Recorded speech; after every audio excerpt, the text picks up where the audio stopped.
Welcome, ladies and gentlemen, to the Cytokinetics 2026 Annual Meeting of Stockholders. I'm Diane Weiser, Senior Vice President of Corporate Affairs.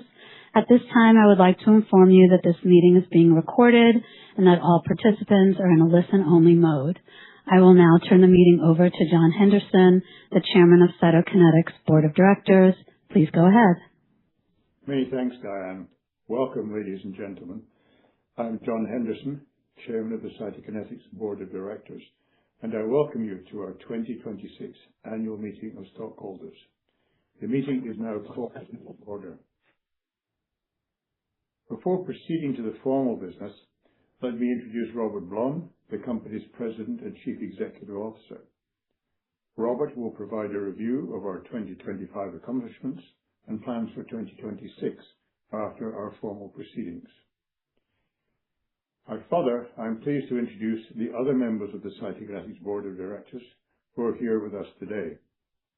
Muna Bhanji, Jim Daly, Robert Harrington, Ed Kay, Bob Landry, Wendell Wierenga, and Nancy Wyszynski. It's also my pleasure to introduce the other members of the company's Corporate Steering Committee who are joining us in person today. Andrew Kalos, Executive Vice President and Chief Commercial Officer. Isaac Cianova, Executive Vice President, Corporate Development and Chief Business Officer. Steve Cook, Senior Vice President, Global Supply Chain and Technical Operations. Yuli May Napoli, Senior Vice President, Human Resources.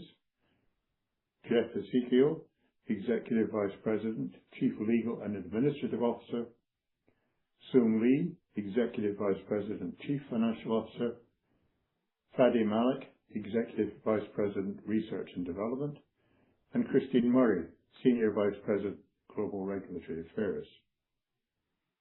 I also would like to introduce Dan Coleman of Ernst & Young LLP, the company's independent registered public accounting firm, and he is available to respond to appropriate questions.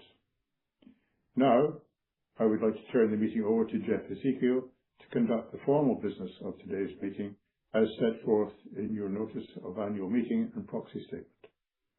After the formal part of our meeting, Robert Blum will review the company's recent business activities.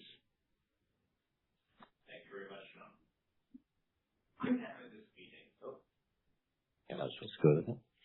I have at this meeting a complete list of the stockholders of record of the company's capital stock on March 31st, 2026, the record date of this meeting. I have proof by affidavit that the company's proxy statement, proxy card, and annual report on Form 10-K were deposited in the United States mail commencing on April 17th, 2026, to all stockholders of record at the close of business on March 31st, 2026. The affidavit, together with copies of the proxy statement, proxy card, and annual report, will be filed with the minutes of the meeting. In addition, Sung Lee, Executive Vice President, Chief Financial Officer, will serve as the Inspector of Election to carry out the duties set forth under the General Corporation Law of the State of Delaware. Mr. Lee has signed an oath of office as Inspector of Election. The oath of Inspector of Election will be filed with the minutes of the meeting.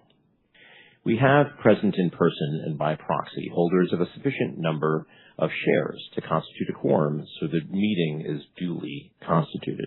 We will vote by proxy and written ballot today. If you are a stockholder attending the meeting today in person and have turned in a proxy and do not intend to change your vote, then it is not necessary that you vote, because we will count your votes as expressed in your proxy. Those attending stockholders present in the room today who did not turn in a proxy card or who wish to change your vote and have your proxy card with you, please raise your hand. Are there any additional proxies to be submitted at this time? Is there anyone present, whether or not you already submitted a proxy, who now wants to vote in person?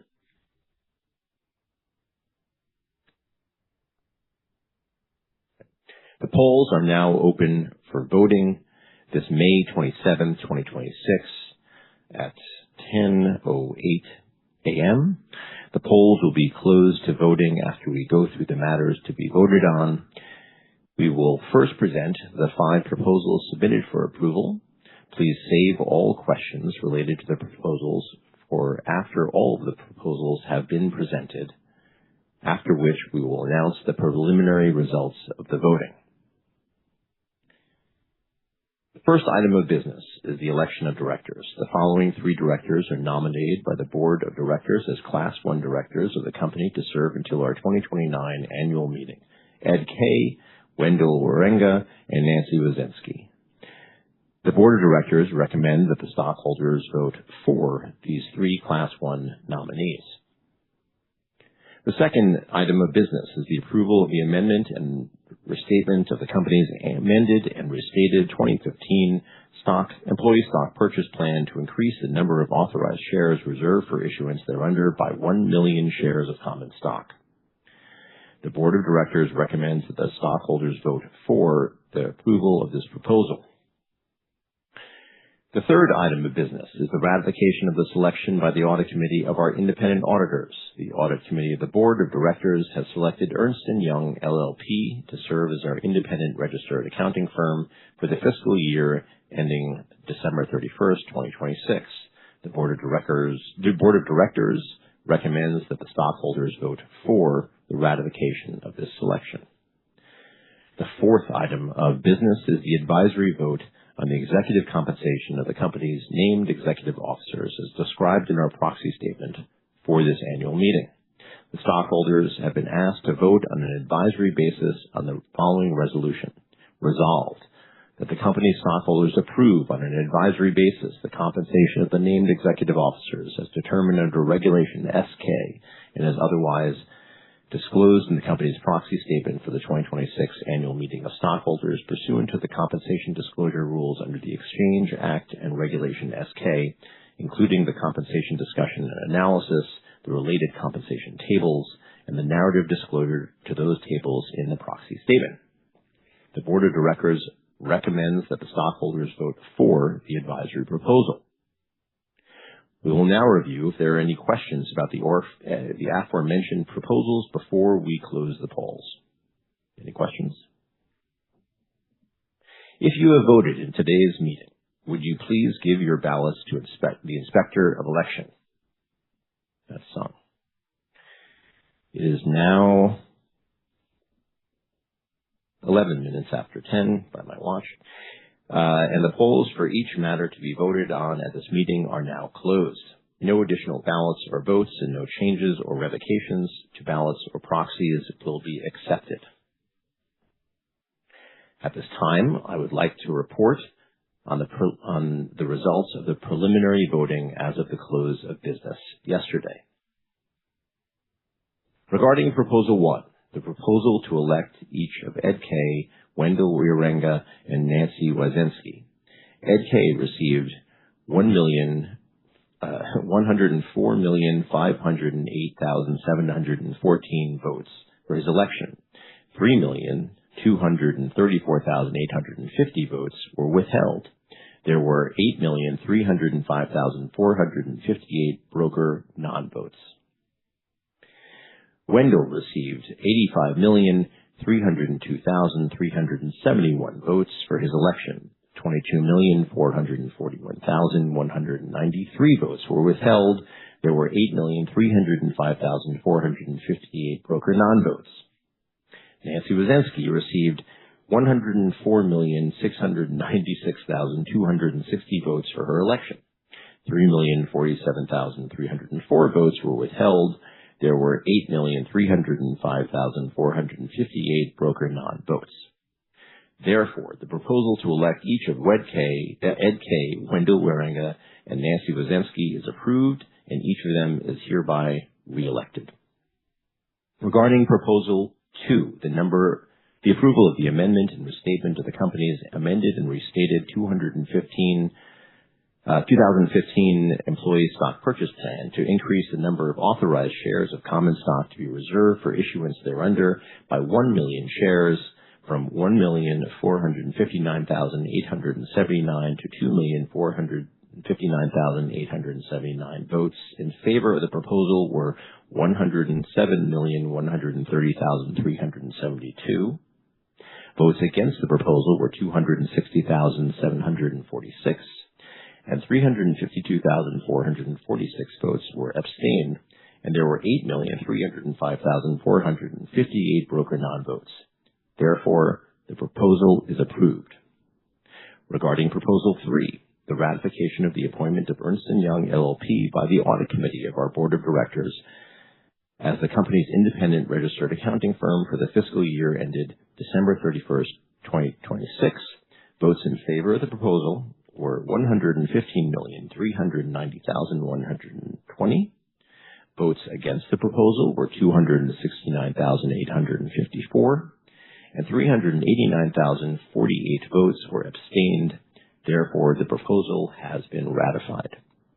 Regarding Proposal 4, the resolution concerning the advisory vote on the compensation of the named executive officers as determined under Regulation S-K and as otherwise directed in the company's proxy statement for the 2026 Annual Meeting of Stockholders, votes in favor of the proposal were 103,992,469. Votes against the proposal were 3,017,487, and 733,608 votes were abstained, and there were 8,305,458 broker non-votes. Therefore, the proposal is approved. This concludes the formal business of the meeting, and we would now like to begin our report to the stockholders. The meeting is now concluded. The following discussion and presentation contain forward-looking statements under the Safe Harbor provisions of the Private Securities Litigation Reform Act of 1995. Our actual results might differ materially from these projected in the statements. Factors that could cause our actual results to differ materially are contained in our SEC filings, including our most recent annual report on Form 10-K, quarterly report on Form 10-Q, and current reports on Form 8-K. Copies of these documents may be obtained from the SEC or by visiting the Investor Relations section of our website. These forward-looking statements speak only as of today. You should not rely on them as representing our views in the future, and we undertake no obligation to update these statements. I will now turn the meeting over to Robert Blum, our President and Chief Executive Officer. Thank you, Jeff. I'm pleased to be addressing you today at Cytokinetics' 22nd Annual Meeting of Stockholders. Thank you to those who are here with us in the room in person and to those listening online. As reflected in our annual shareholder letter, 2025 represented a major inflection point for our company and a culmination of years of disciplined research in muscle biology and dedication to translating that pioneering science into medicine for patients. 2025 was the year that we received our first FDA approval for MYQORZO for adults with symptomatic obstructive hypertrophic cardiomyopathy, or OHCM. MYQORZO was also approved in China in 2025 and in Europe in early 2026, positioning us for commercial launches in key geographies around the world. This wasn't an achievement that relied on years of R&D rigor, operational planning and readiness, and thoughtful fiscal management. To meet the moment, we scaled our company in size and in capabilities to enable the U.S. launch of MYQORZO promptly following receipt of FDA approval. And now, in 2026, we have launched MYQORZO for patients with OHCM in the U.S., and we expect to launch in Germany as our first European launch in this second quarter. While it's still early, our initial commercial launch is exceeding our internal expectations, and we believe this initial momentum builds a strong foundation for longer-term commercial successes. In 2025, we also continued to advance our pipeline of muscle-directed therapies.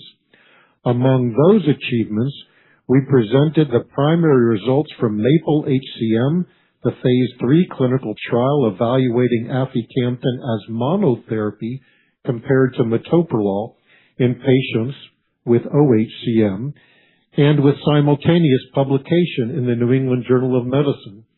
This landmark trial demonstrated that Aficamten improved exercise capacity while metoprolol showed a detrimental effect, challenging a long-standing treatment paradigm in HCM and marking an important milestone and turning point in how this disease may ultimately be treated in the future. We also made progress in non-obstructive HCM, or NHCM, which represents approximately half of the entire population of people with HCM. In 2025, we completed enrollment in Acacia-HCM, the pivotal phase 3 clinical trial of Aficamten in NHCM. And more recently, earlier this month, we shared positive top-line results from Acacia-HCM, demonstrating statistically significant improvements from baseline to week 36 in both dual primary endpoints of KCCQ clinical summary score as well as peak VO2, both compared to placebo. While HCM is the anchor of our emerging specialty cardiology franchise, we also continued our later stage development programs in heart failure. We continued enrollment and conduct of both COMET-HF, the phase 3 clinical trial of omecamtiv mecarbil in patients with heart failure with severely reduced ejection fraction, and AMBER-HFpEF, the phase 2 clinical trial of ulacamten in patients with heart failure and preserved ejection fraction. Both of these clinical stage programs represent potential opportunities to extend our expertise in muscle biology to diseases of impaired contractility and to build a robust cardiovascular franchise designed to ensure sustainable growth as well as longer-term shareholder value. In 2025, we maintained a strong financial foundation and flexibility in accessing additional capital, which set us up well as we started this year. Recently, we also completed a public offering that netted us an additional approximately $760 million on our balance sheet to support the launch of MYQORZO and the continued advancement of our pipeline and ongoing R&D.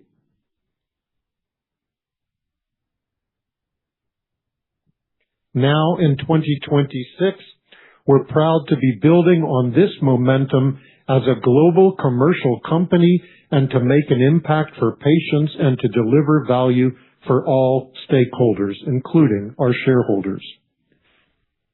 In the corporate presentation that will follow, I plan to share some highlights of the progress we achieved in 2025, as well as more recent activities related to our commercial launch of MYQORZO and our ongoing later stage development programs.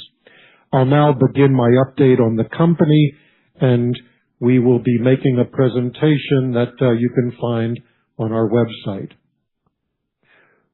With that, I'll be making some forward-looking statements. You heard from Jeff earlier about caveats to those statements.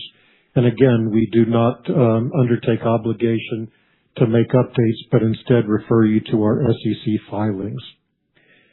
As you can see on this slide number 3, Cytokinetics' mission, a mission that's been steadfast to our convictions since we formed this company over 25 years ago, is to bring forward new medicines to improve the health span of people with devastating cardiovascular and neuromuscular diseases associated with muscle weakness and impaired muscle function. That hasn't changed, and as we evolve and mature the company, that remains a mainstay of our convictions. But now we're in the advantage situation to be a commercial enterprise. And with the recent approvals and launches of MYQORZO, Aficamten, now available, we have our first commercial programs with the FDA approval of MYQORZO for the treatment of adults with symptomatic OHCM. We're very pleased and proud of this progression.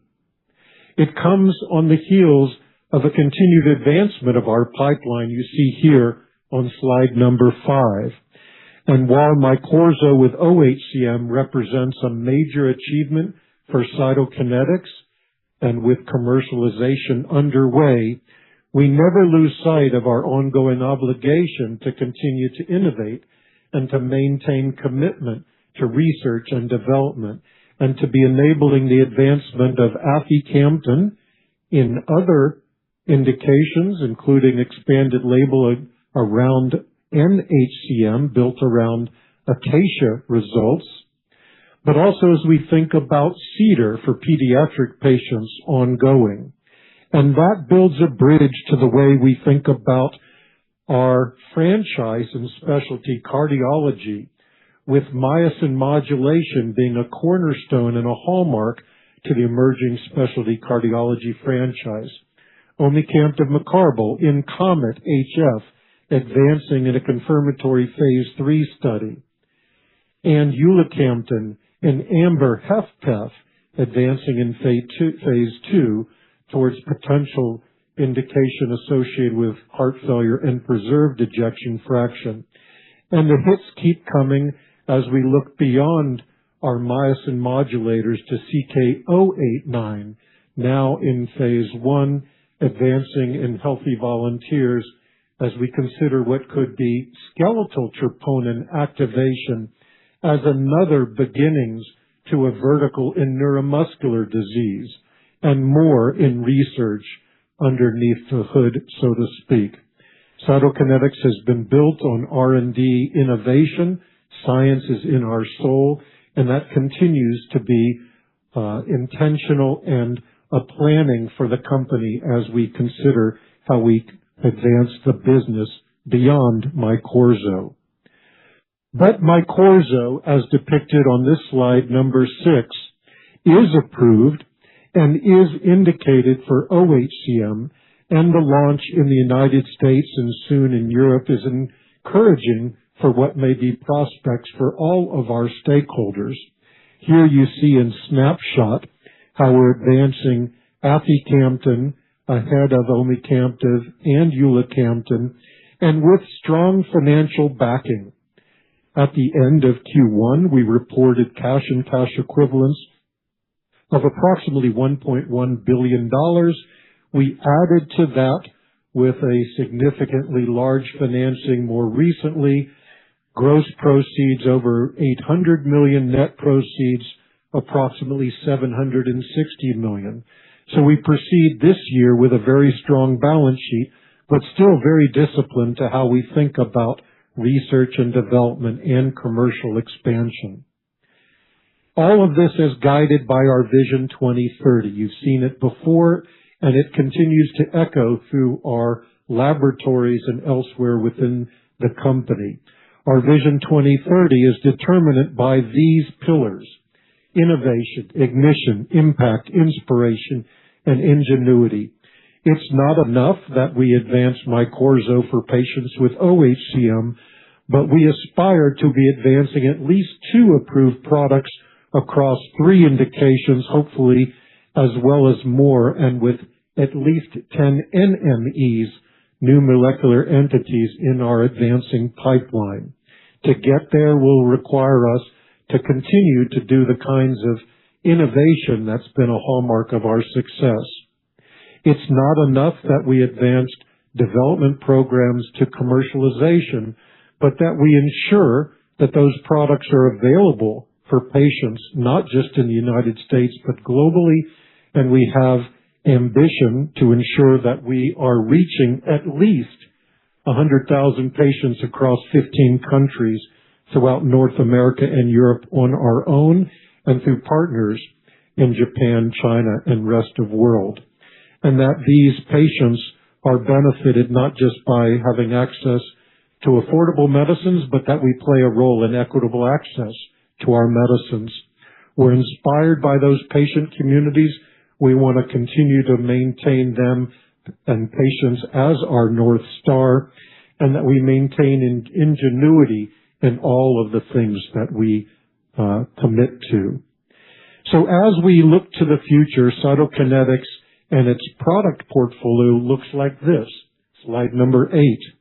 We expect what we'll be able to achieve, all things considered, including risks, is that we manage to the development and commercialization of products associated with multiple launches as depicted here across our emerging specialty cardiology franchise. Let's dig a little bit deeper into each of these programs, starting with Mycorrhiza or Aficamten. And as you hopefully may remember, Mycorrhiza inhibits cardiac myosin motor activity, suppressing the hypercontractility associated with hypertrophic cardiomyopathy. We believe that this represents an opportunity not just in OHCM as currently approved in the U.S. and Europe, but also hopefully NHCM. And recent claims, diagnoses, and analyses would suggest that the market opportunity is split roughly equally between those two populations. How do we get there? We get there by being initially focused to those high-volume cardiac myosin inhibitor prescribers. We call them velocity accounts, roughly 700 physicians and their offices responsible for about 80% of the volume of cardiac myosin inhibitors to date. Through just the first 9 weeks of commercialization, about 90% of them were detailed by our CAS colleagues, our sales force. But it's not enough that we focus strictly to where the business is. We also need to ensure that we play a key role in category growth and expansion to those roughly 2,000 CMI prescribers that represent the next 20% of prescriptions, as well as roughly 8,000 non-users of CMIs currently, but who treat HCM, and we believe Aficamten or Mycorrhiza represents a key innovation as could unlock the potential for growth there. And as reported in Q1, 9 weeks, we saw about 40% of those and already are seeing prescriptions coming from unlocking value in those tiers of this onion. So I do believe our commercial strategy driven by our sales force is achieving and reaching the potential customers that will make a difference for these patients. As we think about key launch drivers to achieve high share and growth, we maintain discipline to those metrics or KPIs as depicted on this slide number 13. It speaks to how we can communicate what is, we believe, next-in-class properties for Aficamten Mycorrhiza. And we do believe, as listed here, innovation can be our ticket to what may ultimately be category leadership. That also comes hand in hand with ensuring market access. And here you can see in Q1 our payer mix dominated by Medicare, but with substantial commercial presence. And as you can see here through the progression of quarters, we expect to be achieving by the end of the year parity access amongst commercial accounts. And already we're making a big dent in these opportunities. In Q2, we hope we may achieve nearly 90% coverage of Medicare lives. And as you can see in Q3, 50% of commercial lives covered. These are our goals from a market access standpoint to make impact for Mycorrhiza. Also, metrics associated with breadth and depth of prescribing. Here you can see how we're measuring that, both with respect to number of HCPs, the volume of their prescriptions, and also the volume of patients outside of core accounts. We're already off to an excellent start, and in just the first 9 weeks, you can see some of those metrics depicted on this slide number 16. 275 prescribers of Mycorrhiza as of March 31. And as you can see also as of March 31, that represents about penetration into 50% of those high volume accounts I mentioned. Those high volume accounts already accounting for average 2.6 prescriptions written. But also please note that as of April, we're seeing growth in the numbers of prescribers and we're seeing growth in the numbers of REMS certified healthcare professionals. as well as coming out of March 31, already we were seeing escape velocity of roughly 30% new-to-brand prescriptions. These are encouraging metrics for first coming out of the gate. Similarly, with regard to patients, 680 patients prescribed MYQORZO as of March 31, and those numbers are climbing in this second quarter. We're very pleased with their performance, especially given how we're going so quickly from prescribing to dispensing to reimbursement and exceeding some of our internal expectations for how quickly that can occur. And it's not happening only in the United States. Our partners are making good progress in China and Japan. We're seeking and expecting, hopefully, regulatory approvals in Canada and Switzerland. And as mentioned, we're going to be launching in Europe in this quarter. Our first country expected to be Germany, coming very soon. All of this is meant to say that based on what we already have with Sequoia HCM is establishing a strong commercial footprint, but that will hopefully expand with incorporation of both MAPLE and Acacia data, as we hope may result in expanded label, and in the case of Acacia, a new indication. Acacia was presented in top-line press release very recently. Here's the study design. I won't go into it in detail, but keep in mind it enrolled over 500 patients with symptomatic NHCM, and we studied them out to 36 weeks, as well as during a washout period, and then they roll into open label extension. Primary endpoint, a dual primary endpoint of KCCQ and peak VO2.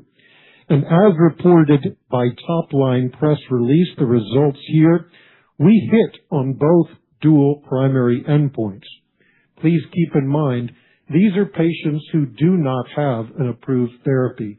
There is a high unmet need, and what we've seen is Aficamten, relative to standard of care, showed improvements in symptoms and exercise stamina, with highly statistically significant findings and consistent over time, as you can see depicted in this graph for KCCQ on the left. We believe that these are encouraging, persuasive, and compelling results, and we're looking forward to the full presentation of data as may accompany a concurrent publication, hopefully as soon as late August. We believe that these efficacy results were nicely accompanied by good and safe, favorable tolerability and safety data, as also top-lined here. We believe this is consistent with what's already known about Aficamten in the OHCM population. And I'll highlight here that while there were 2 participants who had a serious AE of heart failure associated with a lower ejection fraction, we believe that that was well managed by down titration or dose interruption, and one of those patients continued on therapy even into the open label extension.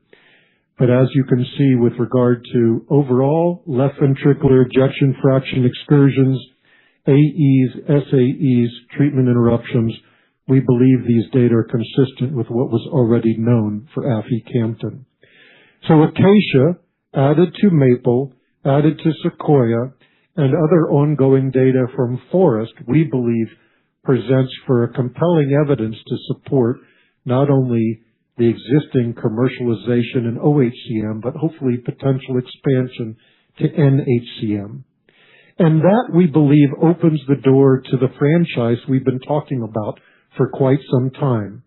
The next one up would be omecamtiv, now in phase 3 in COMET-HCF, enrolling quite nicely. And here you see that design. Please keep in mind, COMET is intended to follow behind already a positive phase 3 study called GALACTIC that showed an effect on these same endpoints in a phase 3 population of heart failure with reduced ejection fraction. but where admittedly the results were more modest over the larger heterogeneous population studied in that global study. And we've now permitted and are enrolling a population more severely ill with lower ejection fraction.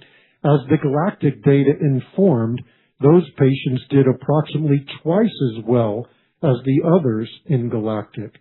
And therefore, we believe with this smaller, more focused study, we can generate confirmatory evidence, perhaps even amplify the results seen in GALACTIC, as could be supportive of potential registration. This study is enrolling nicely. We recently expanded its enrollment to include China, as well as ongoing North America and Europe. And who are we targeting with this study? We're targeting those more severely ill heart failure with reduced ejection fraction patients who currently are not benefiting from standard of care. These are patients who are often frequent flyers in hospitals and who do not have good conventional medicines. And we do believe the data underscore the potential for the treatment of these patients, which could represent many hundreds of thousands in the United States and also in Europe, who could benefit from a drug candidate whose mechanism of action is unique to those in the standard of care and are designed to improve contractility, enhance systolic function for those with severely impaired contractility. Aficamten is the other side of that same equation of heart failure. There are patients with heart failure and preserved ejection fraction who we believe resemble in many respects patients with non-obstructive HCM. They are large in number with a high unmet need, especially those whose disease is not anchored in metabolic syndromes, but rather the hypercontractility associated with heart failure and preserved ejection fraction.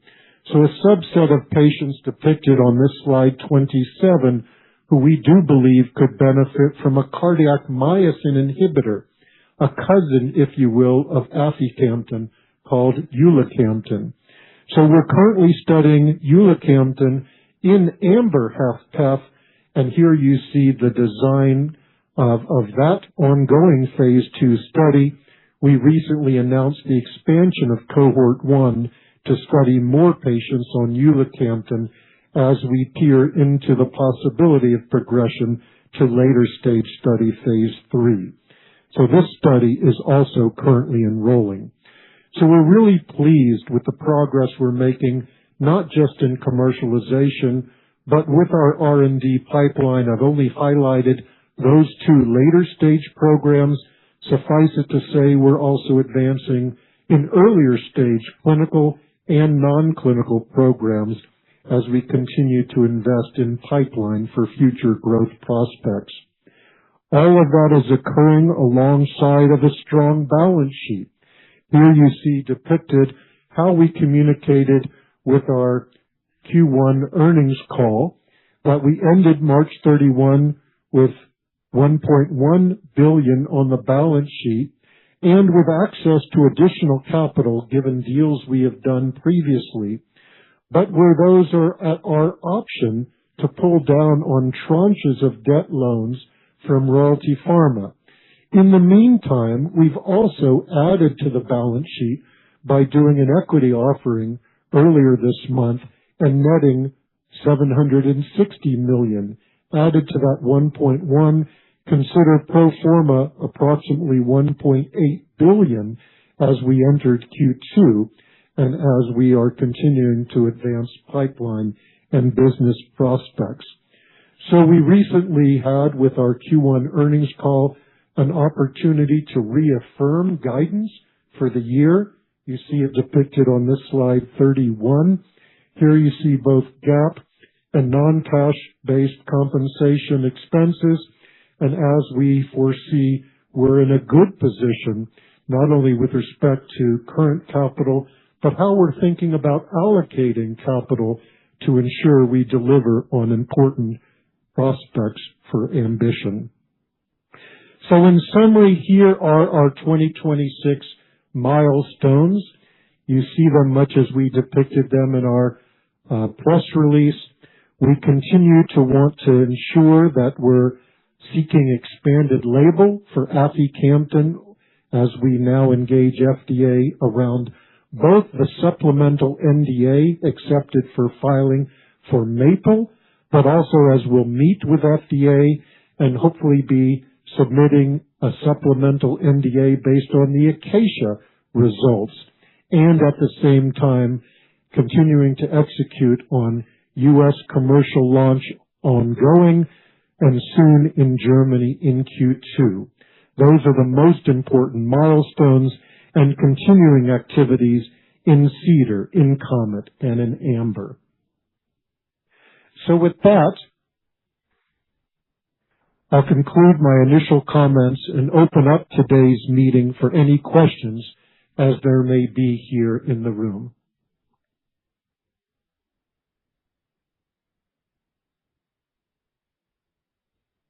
Seeing none, hearing none, I want to thank you all. I want to thank you for your continued support of our company. I want to thank you for your continued interest in our prospects, plans, and progress. We look forward to updating you in successive quarters. Thank you for all that you do aligned to our vision for Cytokinetics. And with that, I'm going to turn it back over to John Henderson, please. Oh, thank you very much indeed, Robert, for the update on the tremendous progress that Cytokinetics has made in the last year, as well as more recently. I think it's clear that 2025 was a transformational year for the company that cemented Cytokinetics as a global commercial biopharmaceutical company.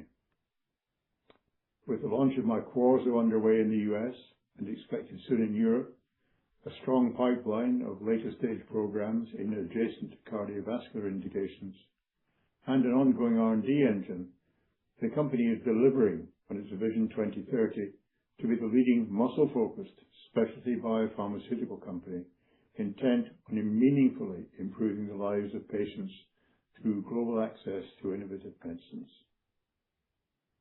I want to thank all of those who participated today in this stockholder meeting, and I now declare the meeting adjourned.